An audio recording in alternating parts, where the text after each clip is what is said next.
Aqueles que não conhecem, como foi dito pelo deles, eu fui presidente da subseção de Capão Bonito. Capão Bonito é no interior do estado de São Paulo, na região sudoeste do estado, e na verdade eu sou de Guapiara, que é uma cidade que fica 33 quilômetros mais à frente. Nós somos praticamente a última comarca paulista, né? Capão Bonito, depois tem a Piaí, e depois já não tem comarca mais em São Paulo, que nós entramos no estado do Paraná. Somos a antiga estrada da Ribeira, né? Eu estou a 260 quilômetros de São Paulo, 240 de Curitiba, né? Por isso meu sotaque é um pouco diferente do sotaque dos paulistanos. Nós somos uma região que, para quem é da área ambiental, com certeza vocês já ouviram falar. Guapiara tem o Parque Estadual Intervales, naquela nossa região. Um pouco para cima aqui nós temos o Parque Estadual Carlos Botelho, em São Miguel Arcanjo, Pilar do Sul. Temos um pouco mais para baixo o PETAR, o Parque Estadual Turístico do Alto Ribeiro, tem as cavernas lá, a Caverna de Santana, Iporanga, Piaí, e formamos aí a maior área de preservação ambiental do estado de São Paulo, uma área que é denominada de Contínuo, que depois já junta com a Serra do Mar lá embaixo, Iguape, Ilha Comprida, Cananéia, toda aquela região. Então nós somos uma região importante para o estado de São Paulo hoje, porque nós somos o pulmão do estado de São Paulo ainda preservado. Nós temos uma riqueza muito grande da área ambiental. A nossa região não é uma região rica, todos vocês já devem ter ouvido falar que nós somos chamados de ramal da fome, né? A região do Vale do Ribeira é aquela região onde eu estou nela, mas é uma região de uma riqueza cultural muito grande. Então foi isso que me chamou para ir para a área ambiental.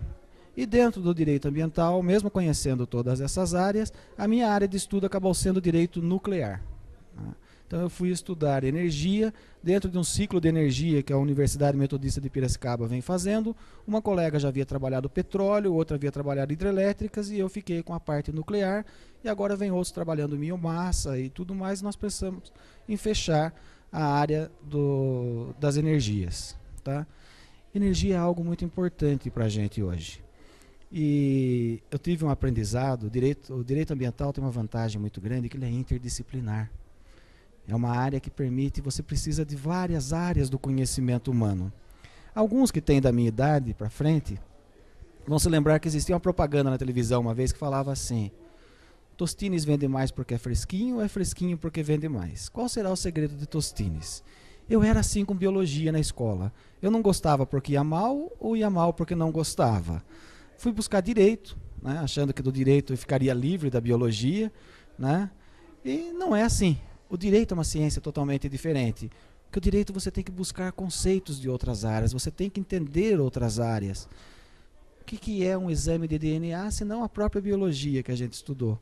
E nós utilizamos isso dentro do direito. E no direito ambiental isso fica ainda muito mais claro, tá? Então, muitas vezes, quem for estudar direito ambiental vai ter que trazer conceitos de outras áreas. Como no meu caso, eu fui estudar fissão nuclear, fui estudar fusão nuclear, conceitos físicos, né?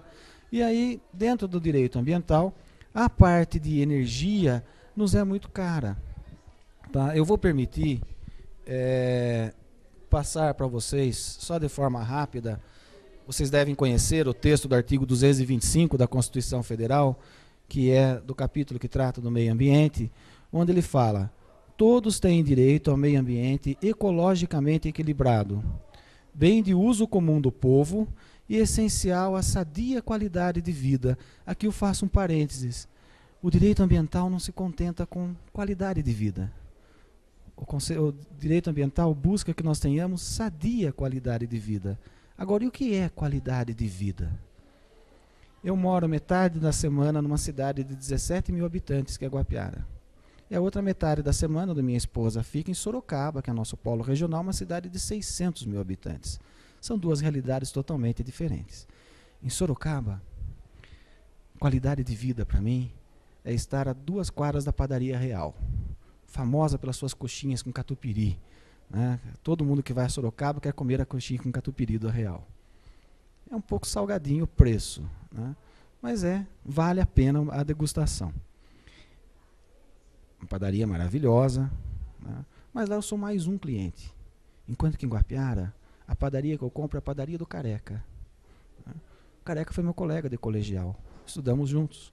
Eu chego na padaria, a esposa dele fala para mim, vai pegar pão? O vô Careca está assando lá embaixo, quantos você quer? Me dá o saquinho na mão e eu vou lá buscar direto do forno. São dois conceitos de qualidade de vida totalmente diferentes, não são? Os serviços que Sorocaba me oferece são totalmente diferentes dos serviços que Guapiara oferece, né? Agora, para o direito ambiental, não é essa qualidade de vida que pensa. Qualidade de vida no direito ambiental é algo mais amplo. Até porque, se vocês continuarem lendo, diz lá, impondo-se ao poder público e à coletividade o dever de defendê-lo. Defender quem? O meio ambiente. E preservá-lo para as presentes e futuras gerações. Então não basta você pensar naquilo que é importante para nós que aqui estamos, mas também nós temos que pensar naquilo que é importante para os outros que virão. Muitas vezes os recursos naturais, nós pensamos, fala-se em esgotamento de um determinado recurso. Puxa, mas parece que tem tanta água ainda, né? Mas tem hoje, né? Determinadas regiões ainda têm água. São Paulo já vai buscar água tratada para o nosso consumo a algumas centenas de quilômetros, né?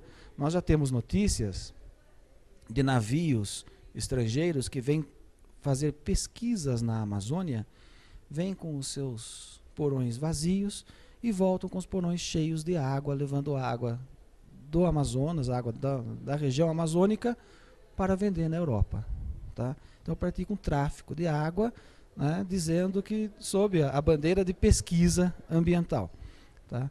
Então, quando nós pensamos em meio ambiente, e convido a vocês para fazer essa leitura desse artigo de forma mais pormenorizada, que é um artigo muito bem escrito dentro da nossa Constituição, tá? É um artigo bonito de leitura. Todos têm direito ao meio ambiente ecologicamente equilibrado. Não é só o meio ambiente, busca-se o equilíbrio ecológico do meio ambiente. Meio ambiente esse que é um bem de uso comum do povo e essencial à sadia qualidade de vida, cabendo não só ao poder público, mas a todos nós, a coletividade, defender e preservar, buscando garanti-lo para as presentes e futuras gerações. Direito ambiental, como eu já disse para vocês, é uma matéria interdisciplinar, muitos conceitos são extraídos de outros ramos do conhecimento humano, e o operador do direito ambiental, o profissional que for trabalhá-lo, tem que ter, portanto, um conhecimento amplo, tá? Hoje em dia, se vocês forem buscar a esses colegas que estavam aqui ainda há pouco, todos eles têm especialidades. Principalmente em cidades como São Paulo, é lindo. Nós herdamos isso, fomos buscar isso lá da medicina, né? Existem piadinhas que falam, né, que a especialização na medicina está chegando tão grande que se você for tratar de um problema no polegar, é um médico, no indicador passa a ser outro médico diferente. No direito nós estamos caminhando dentro das cidades grandes a esse mesmo princípio, especialização. Ah, você faz o quê? Eu só faço direito do trabalho. E você? Eu só faço previdenciário. Trabalhista e previdenciário ainda quem faz são matérias mais ou menos próximas, mas penal eu não ponho a mão. O outro fala, eu faço penal, faço até civil, direito de família, mas trabalhista não é comigo. E assim por diante. Pessoal, lê do engano. Para vocês, boa parte de vocês está estudando, o direito é amplo. E nós temos muitas vezes que buscar conceitos de uma área para utilizar na outra. E conceitos de ciências diferentes que nós temos que trazer e poder buscar para utilizar nos nossos casos. Eu costumo dizer, brincar com os meus alunos na faculdade de Itapetininga, que nós temos que ser curiosos. O profissional do direito tem que ser curioso. Isso é inerente do ser humano. A gente perde com o decorrer da idade. A fase do porquê que a gente passa na infância é algo que a gente não poderia perder, principalmente para quem quer operar o direito. Você tem que ser extremamente curioso, tá? Nós pegamos no nosso escritório há pouco tempo uma causa em que a pessoa faleceu porque ele abriu um tanque de combustível, um caminhão desses caminhões tanque, ele abriu logo depois que o caminhão chegou da estrada, sem abrir um determinado suspiro que parece que existe, e houve uma explosão, e na explosão ele faleceu, né? E para eu fazer a defesa da empresa, ou para eu fazer a acusação da empresa, ou de quem quer que seja, eu tenho que conhecer isso, esse fenômeno, por que explodiu, como explodiu, para daí eu poder buscar causa, consequência e nexo de causalidade. Não é isso que a gente estudou lá no direito civil para reparação do dano? É isso que nós precisamos ter. Então, sejam curiosos para operar o direito, tá? A curiosidade acho que é uma das maiores qualidades que um advogado pode ter e aí gerar o estudo constante. Com o direito ambiental, como já disse, ele é um direito extremamente amplo, tá? E que busca conceitos de diversas áreas. Nós vamos trabalhar um pouco, eu não sei se vai ser possível vocês lerem a parte final, por causa dessas cadeiras ali. Eu leio para vocês. O princípio 15 da Declaração do Rio de Janeiro, a ECO 92, nos diz: de modo a proteger o meio ambiente, o princípio da precaução deve ser amplamente observado pelos estados. Aqueles estados que estão ali são países. Lembre-se que a declaração do Rio de Janeiro é uma declaração feita, assinada por chefes de estado. Então, por isso que aquele estado está com E maiúsculo. De acordo com suas capacidades. Quando houver ameaça de danos sérios ou irreversíveis, a ausência de certeza científica não deve ser utilizada como razão para postergar medidas eficazes e economicamente viáveis para prevenir a degradação ambiental. Lembrem-se, como a gente já falou ainda há pouco, obrigado pela atenção, como a gente já falou ainda há pouco, que o direito ambiental é intergeracional. É um direito onde nós buscamos as presentes e as futuras gerações. Então é intergeracional. Tá? Se nós pensarmos, o ser humano vive muito pouco. Por mais que nós estejamos chegando, em média, aí, próximos dos 80 anos, e vários passando dos 100, ainda assim é muito pouco se nós pensarmos. Né? Eu brinco, conheci há pouco tempo uma professora que é arqueóloga. Falo que a arqueologia é uma ciência que deveria ser estudada por várias gerações. Uma geração só é pouco para você entender arqueologia. E para nós, dentro do direito ambiental, nós temos que ter esta preocupação. Quando houver ameaça de danos sérios ou irreversíveis, a ausência de certeza científica não deve ser utilizada como razão para postergar, para adiar medidas eficazes e economicamente viáveis para prevenir a degradação ambiental. Ah, mas eu não sei ainda se isso vai ou não vai causar dano. Então eu vou esperar que cause o dano para então eu agir?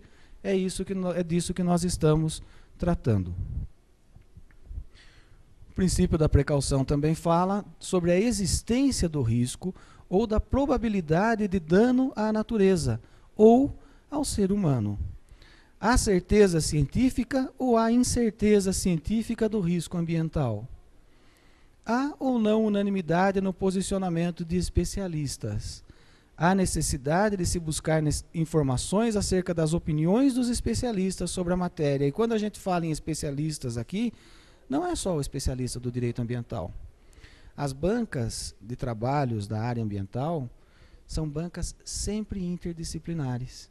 Na minha banca de mestrado, 2 professores da área de direito e 1 professor da área de física nuclear. A outra colega que defendeu sobre águas, 2 profissionais do direito e 1 profissional da parte de recursos hídricos. E assim por diante. Porque o conhecimento humano é uno. Nós dividimos para possibilitar que nós estudemos. Nenhum de nós pode estudar e querer saber tudo. Por isso que nós acabamos dividindo o conhecimento humano. Mas para o direito ambiental nós temos que buscar um pouco de cada coisa e muitas vezes nós vamos precisar de especialistas de cada área para nos auxiliar. Os juízes de direito, os operadores do direito, não têm o conhecimento técnico de determinadas matérias. Então, muitas vezes, nós precisamos de um perito, de um assistente técnico, alguém que explique para nós aquela matéria, para que então nós possamos colocar nas nossas petições, ou nas sentenças, ou no que quer que seja. Tá? Ainda no princípio da precaução, esses primeiros princípios são mais princípios gerais do direito ambiental.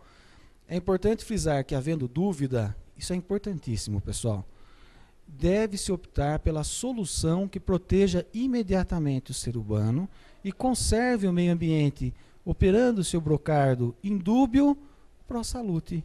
A dúvida se isso é ou não é danoso, então nós vamos parar com isso. Nós vamos ver, vamos buscar mais estudos, outros especialistas vão manifestar-se para então nós decidirmos se nós vamos ou não vamos em frente. Tá? Na dúvida, paramos e voltamos a estudar a matéria para que então nós possamos prosseguir. Entretanto, o princípio da precaução não tem o condão de paralisar as atividades humanas.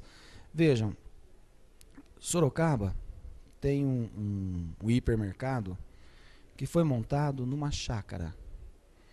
Era uma chácara dentro da cidade que estava abandonada em razão de sérios litígios judiciais envolvendo a família proprietária daquela chácara. A chácara foi a leilão e foi comprada por um grupo de hipermercado de bandeira francesa, para não dizer o nome, né? E eles então foram montar esse hipermercado dentro de uma área de preservação. Nós tínhamos mata dentro da cidade ali, né? E a intenção era fazer o hipermercado lá. Por outro lado, esta área era uma área abandonada que estava sendo usada por usuários de drogas, para a prática de prostituição. Então parecia que da forma como estava, o Estado não estava conseguindo dar conta dela. Fizeram um acordo então com o hipermercado construiu numa parte do terreno, manteve a mata no entorno do terreno, construiu pista de caminhada dentro daquela área, espaços para ginástica e coisa para a população local, além de ter que fazer obras de infraestrutura de acesso àquela área. Então nos parece que é uma solução que acaba sendo razoável. Nós estamos com uma outra área em Sorocaba. Sorocaba era muito forte a parte de tecelagem, que era de uma empresa de tecelagem no centro de Sorocaba, que está abandonada e que vai virar um shopping agora. Então isso é muito importante de você pensar o reaproveitamento disso. Esse é um problema sério que nós temos dentro das cidades, né? Não sou grande conhecedor do centro paulistano, mas nós sabemos que no centro de São Paulo há várias construções que estão abandonadas, enquanto que muitas pessoas que trabalham no centro, inclusive neste prédio, muitas vezes deslocam-se vários quilômetros, pegam vários ônibus para poder chegar, enquanto seria muito mais simples morar aqui no centro, né? Então, nós não temos essa intenção de paralisar, tá? Nós queremos que vamos estudar, nos convençam de que isso é razoável, de que isso não vai trazer problema. Feito esse convencimento, nós partimos para a permissão da atividade.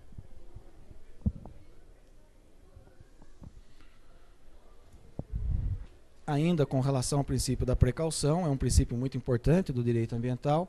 Ele tem por finalidade a durabilidade da sadia qualidade de vida das gerações humanas, com fundamento no 225 da Constituição que a gente já leu.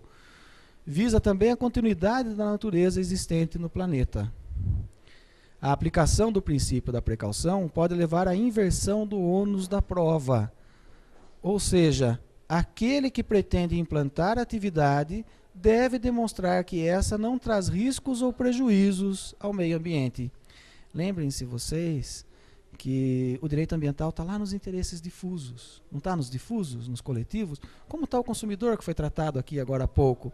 No direito do consumidor é mais comum você ouvir falar em inversão do ônus da prova, né? Aqui no direito ambiental também, muitas vezes nós vamos fazer essa questão da inversão do ônus da prova. Ah, você quer praticar determinada atividade, você quer instalar determinada atividade? Quero, então prove para mim que isso não vai trazer problema. Meu orientador tem, inclusive, uma afirmação que ele faz muito interessante. O professor Paulo Afonso Leme Machado, ele fala por diversas vezes que as indústrias, as empresas, deveriam trazer nas suas portas, além do nome, além do logotipo, o que ela desenvolve e quais os riscos que ela pode ocasionar, tá? Nós tivemos aqui já em São Paulo várias ocorrências de explosão de casas de fogos de artifício e que a vizinhança não sabia que ali funcionava uma casa de fogos de artifício. É claro que eu estou falando de uma atividade clandestina, mas quantas atividades legalizadas, quantas atividades legais existem que podem nos colocar em risco e que estão muitas vezes próximo da gente sem que a gente saiba? Não, às vezes não próximo da nossa moradia, mas próximo do nosso serviço ou de um local por onde a gente transita para chegar aos nossos serviços, à nossa casa, tá? Ainda com relação ao princípio da precaução, é ele que serve de fundamento para a obrigatoriedade da realização de estudo prévio de impacto ambiental. Pessoal, antes o pessoal chamava de EIA, né? Estudo de impacto ambiental. Após a alteração constitucional, o termo é estudo prévio de impacto ambiental. Então não basta fazer o estudo tem que ser prévio, tá?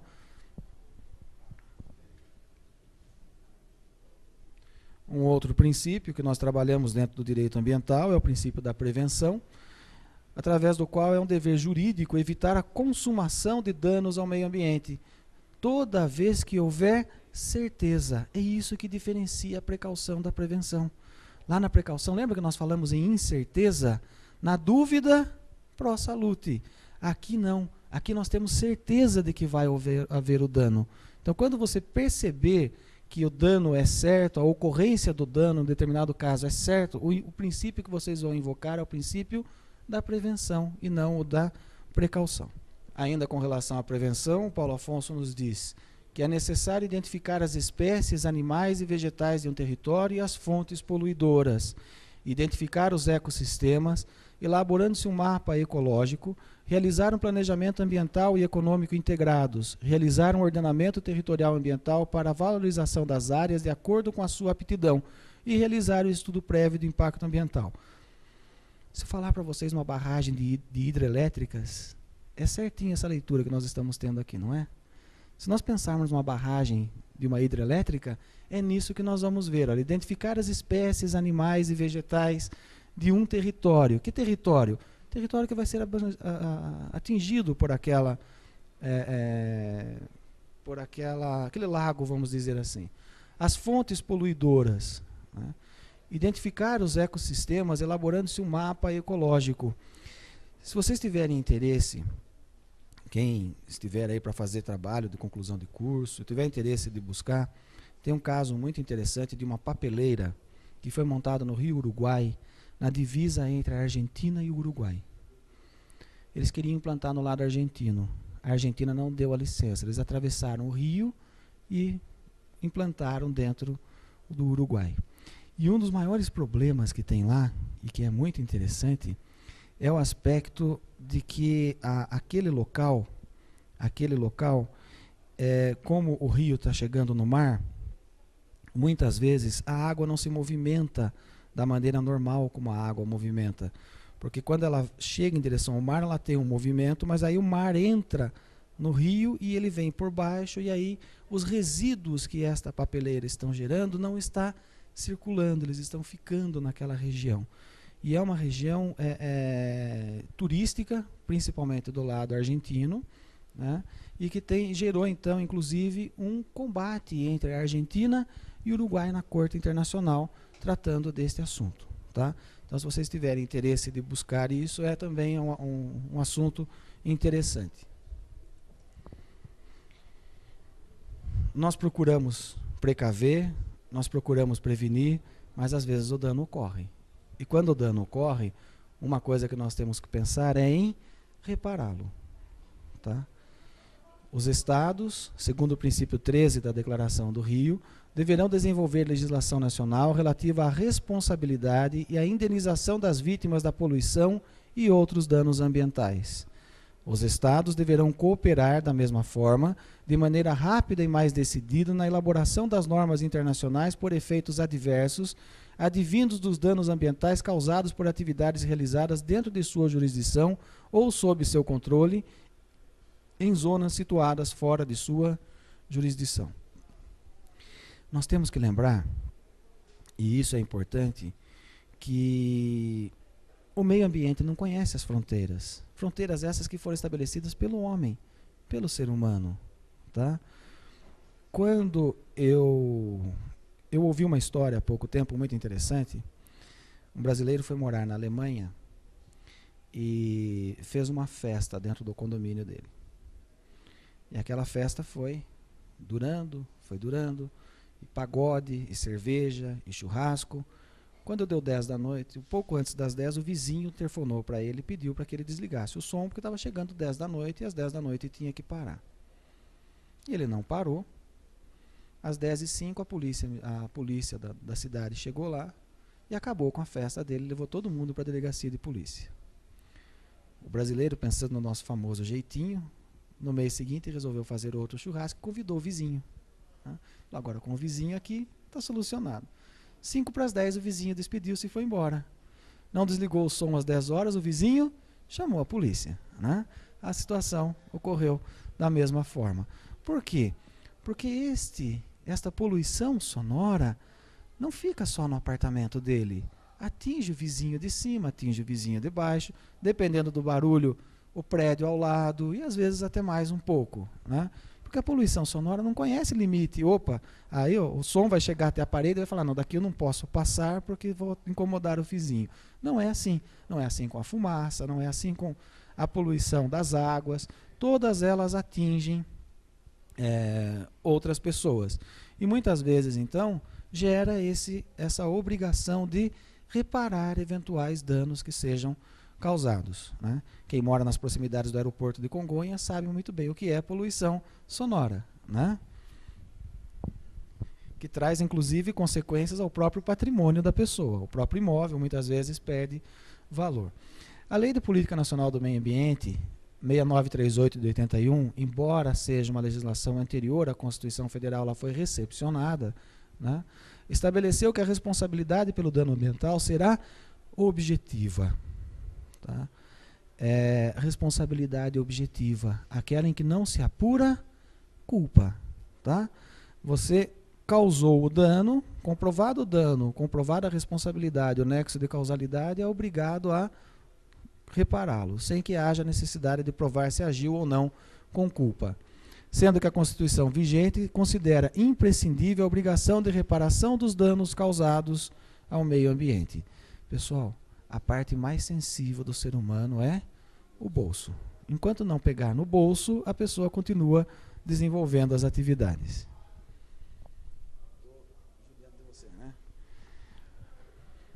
Princípio da informação.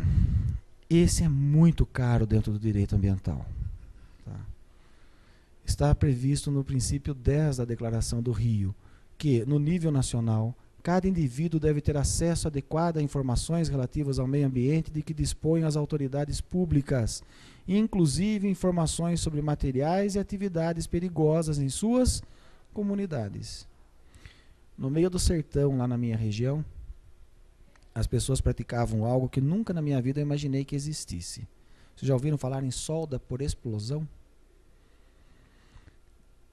Vocês já viram esses caminhões que transportam leite, que além deles serem, eles são, tem um aço inoxidável, que você vê, ele é brilhante por fora e coisa. Aquilo são dois materiais que têm que se fundir. E para eles se fundirem, eles têm que fundir mediante explosão. Não tem outra forma. Coloca uma placa, outra placa em cima, coloca o seu explosivo, faça o cálculo desse explosivo e dá fogo. Né?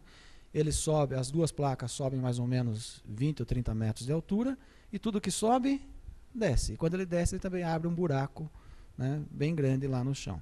Vocês imaginem isso no meio de um sertão. Tá? Imaginem uma explosão dessas, onde tem, a minha região ainda tem onça, tá? Onde tem diversos animais, e essa explosão ocorrendo lá. De repente as pessoas começaram a ouvir isso, até porque no sertão o som se propaga, não tem barulho nenhum, né? Começaram a ouvir isso até que se descobriu o que estava acontecendo, né? Era uma atividade que, em princípio, era legal. Fazer a solda por explosão é legal. Só que a forma como estava sendo feita é ilegal, é clandestina, tá? Até porque, vamos e venhamos, ninguém aqui no centro de São Paulo faria solda por explosão. Né? Por isso que eles foram buscar um lugar ermo. Assim mesmo, eles acabaram trazendo sérios riscos, sérios danos ao meio ambiente e tiveram que repará-lo. Tá?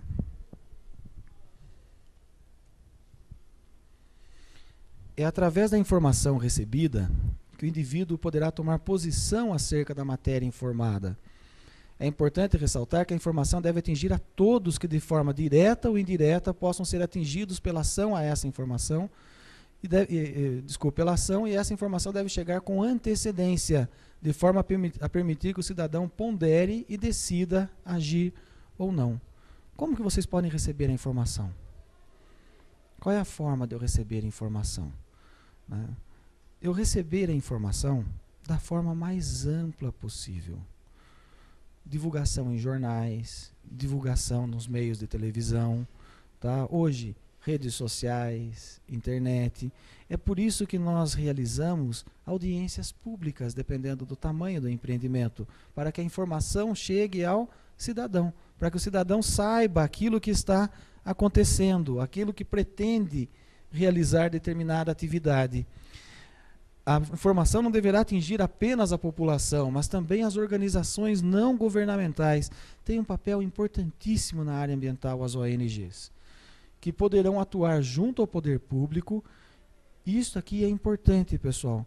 Inclusive havendo a possibilidade de receber auxílio científico e financeiro para tanto. Tá? Não é por aí para sair criando ONG com a finalidade de buscar verba pública a qualquer custo. Né? Mas nós temos essa prerrogativa. Por que a informação é importante? Porque o outro princípio caro ao direito ambiental é o princípio da participação. E só participa quem foi informado, quem soube do que se trata. A melhor maneira de tratar as questões ambientais é assegurar a participação no nível apropriado de todos os cidadãos interessados. Os estados irão facilitar e estimular a conscientização e a participação popular, colocando as informações à disposição de todos. Será proporcionado acesso efetivo a mecanismos judiciais e administrativos, inclusive no que se refere à compensação e reparação de danos. Então, é muito importante receber a informação para que, uma vez munidos da informação, nós possamos participar. Né? Volto a frisar, volto a falar, né? Frisar a participação através como indivíduo ou como membro ou representante de uma associação, de uma organização não governamental, e que ele irá participar destas audiências públicas. Pessoal, os convites de audiências públicas são feitos sempre. Ninguém vai. Tá fora da nossa, infelizmente, está fora da nossa cultura isso. Nós não temos ainda essa cultura de participação. Não sei a que se deve isso, mas nós não temos. Tá? Para que a gente consiga público, muitas vezes, em determinadas reuniões, né? Tem que oferecer um coquetel depois, um churrasco, alguma coisa, aí o pessoal acaba indo. Né? Ainda assim, muita gente planta um lá e fala, a hora que estiver terminando, você me liga que eu vou para a confraternização depois. Né? Então, infelizmente, nós não temos esta postura. Não faz parte da nossa cultura esta participação. Isto é algo que nós temos que mudar. Tá? Nós devemos participar. Nós devemos participar dessas audiências públicas, estar presentes para ouvir do que está sendo tratado e perceber aquilo que possa trazer de impacto à nossa vida direta. Tá? Inclusive, acionando o Ministério Público quando necessário. O Ministério Público vai se fazer presente nas audiências públicas, é atribuição do Ministério Público. Mas eu, membro de uma associação, também posso levar ao conhecimento do Ministério Público algo que esteja ocorrendo de forma errada. Tá? Imaginem que se alguém tivesse tomado conhecimento daquela casa de fogos antes de que ela explodisse, com certeza poderia ter tomado alguma atitude evitando a explosão.